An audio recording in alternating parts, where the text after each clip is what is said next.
Andy, I am so glad you can come on the podcast again. I always enjoy chatting with you. How are you doing today?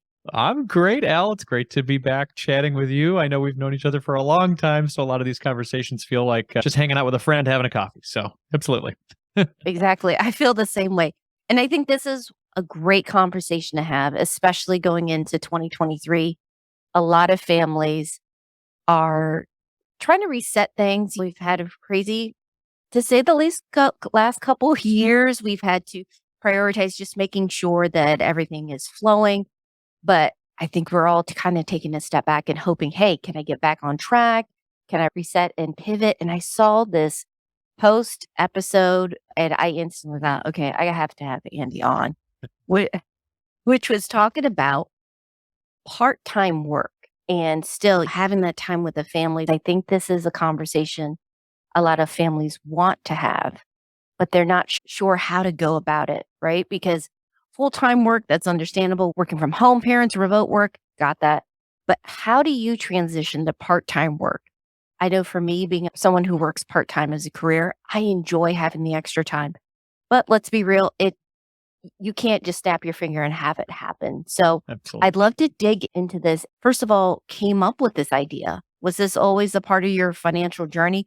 Or was this something that as you were paying off the debt, and I know you knocked out that mortgage, you said, okay, let's explore this? Yeah, I think for the longest period of time, I was just a full time employee. And I just thought that's what you do. You just have a job and it takes up the majority of your day and your week. And you spend more time with the people at the office than you do with your actual family or your friends or your loved ones. And that's just what it is. Then when you started to do some of these wild things like, pay off all of our consumer debt, our student loans, our car loan, and then eventually pay off the house, and you realize that you're growing the gap between your income and your expenses quite a bit. What if you just didn't need as much income then? Because the gap could be closed. So that's Mhm. something sort of flipped in our heads, being like, okay, well, if we've got the retirement stuff set by saving and investing through those employer plans for so long and Roth IRAs and HSAs and things like that, and then we paid off all the debt, what do we need to make a bunch of more money for? If we've got Mhm. our retirement set, and we definitely need to make money because we got to Yeah. pay for our bills, we got to pay for the food, we got to pay for the bills, got to pay for this crazy inflation that keeps going up. But we don't have to hustle hard forever. I think there was a few epiphany moments. I think the pandemic was definitely one of them. I finished my full-time career and then I jumped into a life of entrepreneurship, and I'm like, I'm going to take this to the moon as well, like, hey, I'm going to make $1 million. And then the pandemic happened and it was like, well, why? Yeah. Why continue to push, push, push, push, push? What's it for? And I think that great pause that we all got with the Mhm. pandemic was nice. It was sort of a reset to say, well, what do we want the next 20 years of our lives to look like? And God willing, we have 20 years to go forward. We're utilizing the time we have right now to the best of our ability. So I think that's when part-time work got interesting. Another reason I think that part-time work not only got interesting but realistic was I really kind of fell for this fire movement thing for a while of like, I want to push so hard that I don't have to work ever, and it sounds Yeah. really romantic and cool. But man, I would say that is difficult for 99% of our world, our country and our world. I think the reality of, I like the idea of financial independence and Mm. being able to have more time. But I think if you're able to do some work that you enjoy and have that time freedom, I think that's the best of both worlds. And that's what we're pursuing as a family right now. I currently have the opportunity to work part time, and my wife went back to school to become an esthetician. So she is seeking out part time employment right now. That's awesome. And I love that. We're like you. We're a Coast 5 family. And we've had similar conversations, and I think it's important to bring that up. Of course, at the beginning when you're in your financial journey, we had the credit card debt. I know when we started off, I had to pay off the debt before the wedding, and then we had the car loan and student loans. And so there is, and I get this, there's an intensity, right? You're focused, you're trying to knock that out. But with your financial journey, it doesn't have to be like an off on switch, especially with financial independence. I know it is a very popular topic. Like, we retired in X amount of years, we're free. But I think the like you said, more realistic. But I think also the more flexible and enjoyable path is after you do knock out a lot of that unnecessary debt and you're evaluating, having these conversations along the way, finding are there more options than A and B that I've always heard about or been given? And are there ways to explore that? I think sometimes we get on that path and it almost becomes the extreme. Like before, we weren't paying attention to our money, we got into debt. And now we're paying too much attention to the money and the number and chasing it. And it's like, wait, wait, wait, wait, wait. And you have two kids like I do too. Yes. At some point, it's like, I want to enjoy the time I have with my kids. They grow up way too fast. So, yeah, having that ability to maybe slow down with work is incredible. And you laid out in that episode the steps and the process that you take. I definitely recommend, if you haven't already, I'll put it in the show notes. Check out Andy's post and episode. But I wanted to talk about two key steps. The first one, and you mentioned a bit about this, is growing that gap. I think a lot of families struggle with that. Like, where do I start? How do I, one, earn more? How do I pay down my expenses? How did you guys first approach it? And maybe tell me which one was harder, earning more or optimizing Yeah. those expenses? Yeah, absolutely. I think at the beginning of our marriage, we got together and we were living for today, having a great time, enjoying all that our late 20s had to offer and having a great time. We had no gap, so we had Mhm. $130,000 coming in. I think I was making 60, she was making 70, something like that. Mhm. And we were using all of it for fun, which is great. I Yeah. mean, it was just us and we were enjoying ourselves and we were newlyweds. When we learned we were going to be parents, that's when something said, okay, we got to pay attention to things a little bit more because we've got a human coming into the world and we want her to have a great life. So that's when sort of conversations happen around growing that gap, not just everything that's coming in is now going out. What can we do to save a little bit for our daughter's 529? Okay, that gap's got to be a little bit bigger. What can we do to eliminate our student debt and my car debt? Okay, the gap's got to be a little bit bigger for that too. And then save and invest for our retirement so that we don't always have to work or what if we're not able to work or if we get laid off in our 50s or 60s. Those conversations started to happen a little bit more. So we needed to grow the gap. I guess first things first is Mm. have a need, have a why, have a reason to actually want to grow the gap. But growing that gap between your income and expenses creates power. It creates your Mm. ability to do things that you never thought were possible, right? Oh, wow. Didn't think we'd be able to buy that house, but we grew the gap so we have enough saved for it. Or, hey, I never thought we'd become millionaires by the time we're 40. Well, that's because we grew the gap and we were able to invest and get things that we needed to get done. So I guess the hardest part to answer your second question of that um, is probably the increasing income part. I would Mhm. say, based on my nature, I sort of have Mhm. a, I don't know, frugal side of me. So it's like, hey, if I need to mm, go out to dinner as much or cut back on grocery spending or negotiate some bills or whatever, that's kind of Mhm. like a hunt for me, I think. And so that becomes a little easier for me or sell some stuff around the house on, Craigslist or Facebook Marketplace and, get a quick $1,000, just like easy things like that. So lowering the expenses is a little easier for me. But yeah, the harder part is going and earning more, but it's probably the more important and more effective part, which is tough. If you're looking to increase the Mm. income, the quickest place to start, instead of saying, hey, I want to start a whole business and do all these different things, is like, where are you currently earning money? And could you get more money there? Like, do you have a job where you maybe haven't gotten a raise in a while? Or do you have the opportunity for Mhm. overtime at this place? Or can you get a bonus? Can you get commission? Do you have a client you've been working with for a while that you can say, hey, I'm interested in raising my rates because we've been working together for a while and I believe you enjoy this situation? So those are difficult conversations, Mhm. but ooh, man, are they effective when you're looking to grow the gap? Yeah, absolutely. We're working from home. So people like, oh, yeah, you would obviously put that as first piece of advice. But I absolutely agree with you. If you have a 9 to 5, first of all, it can be either a tool to help you reach your goals faster, build new skills and everything. But yeah, negotiating, seeing if you can get some flexibility, talk with your manager, start building up a portfolio. This is something that you have, especially when you're a parent. It's like, do I have the time and energy, depending on how old your kids are and where you're at professionally, to actually grow something from the bottom up. I think that's a good piece of advice. I also love how you talked about you finding that balance and you found it to be a game to cut on expenses. But I'm curious, one of the benefits I would say with financial independence and freedom is it kind of forces you to prioritize, right? You're going to be cutting certain things, but then on the other side, you're going to be defining, okay, I'm going to keep this expense. I might minimize it for now because I got to pay down debt, but these are my must haves. For you guys, what were those? What was that line for you and Nicole where you said, no, we need to put aside some money for this? Yeah, I think there were some difficult moments when we were, working our way up this debt-free ladder, mortgage-free ladder, Coast-Fire ladder, where I got pretty excited about it because I'm a numbers guy and I get really geeked about it. And she gets equally interested, but as long as I talk about the emotional benefits or the payoff, like why are we Mhm. doing these things with all the numbers? Like what's the purpose of it? So there was some points in time where we'd be looking at the numbers and I'd be like, well, you know what? This cleaning lady, you're a stay-at-home mom right now and we got this cleaning lady. It just seems like an unnecessary expense to me. Ooh, that did not go well, Elle.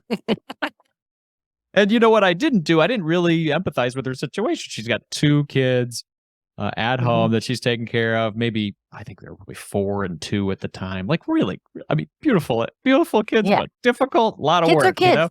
So a treat of somebody coming over and doing a deep clean of your house once a month, it's not really that lavish. And so when I poked at that little piece of an expense, that became a very touchy subject for her. And I quickly realized, wow, that's something that's very important to her. And it hasn't come up yet. It hasn't come up again. But I guess my point is that there are things that I really would feel super passionate about if she brought up and said, "Hey, that's not that important Mhm. to me either." And I would defend them. But I think the point of the conversation is that we need to step in the shoes of our partners to Mhm. say, if it's important to them, then it's important to me. And obviously, there are lines you got to draw as a couple as you have these conversations. But I would try to go at it with an empathetic heart to say, it might be something that I think is completely silly, but really, you know what? It doesn't matter. She thinks Yeah. it's great or he thinks it's great. And so it's great for me. So I think having those conversations and a budget and some Mhm. conversations around sitting down to look at a budget can open up those conversations in a friendly way as opposed to doing it in passing, which I've done many times and it does not go well for our relationship. So if you could dedicate time to specifically talk about these important things about growing the gap, saying, okay, where are some areas that we could maybe work on so that we could eventually get to a part-time lifestyle maybe in 5-10 years from now. Those can happen with some scheduled specific Mhm. time. The kids are maybe not hanging on your legs to speak You have together. that problem too? Oh, you know it, sister. Yeah. I mean, and that's the thing with family, it's all about balance. And I feel, well, I like that word balance. And at the same time, I think the reality is like we have seasons and cycles when you have kids and you're working. But I love that you're saying set aside time for conversations because I'm a big believer in that. I love the money date. I know you do budget parties, but kind of taking the tension out. For me, it was making sure it is regular enough that we're Mm, having these conversations that it doesn't feel like it's the money talk. I feel like if you only save it for special occasions, that's when you get a little more stressed out. You feel like you mentioned defending yourself with these expenses, but saying, hey, this month went well. I was looking ahead. Did you know this expense is coming up? Or maybe we can cut back. Having that space, like, I love how you guys are open about it, saying what you want to say. And then, yes, sometimes there's going to be a little pushback on either side and understanding, okay, well, maybe we need to go back to the drawing board and find a compromise we're both happy with, or we just keep it as is. But you won't know until you have those conversations. Kind of brings me to the next part. So, conversations are great. You're making progress. You're getting ready to transition. I feel like this is a different, like another pivot point. How mhm. did that conversation go with you and Nicole? Did you do like one at a time, or how did you decide to make that? Because I know like every family kind of calculates it differently. Yeah, we've had varying times in our relationship when Mhm. we've gone both full-time workers Mhm. to ladder down to a single worker and then back up to 2 full-time. And then now we're in this position of, could we both be 2 half-time workers? I think that's how it started for us. So we were both working full-time, and then we got to a position of financial strength where I was making some good money at my job and we had paid down all of our debt.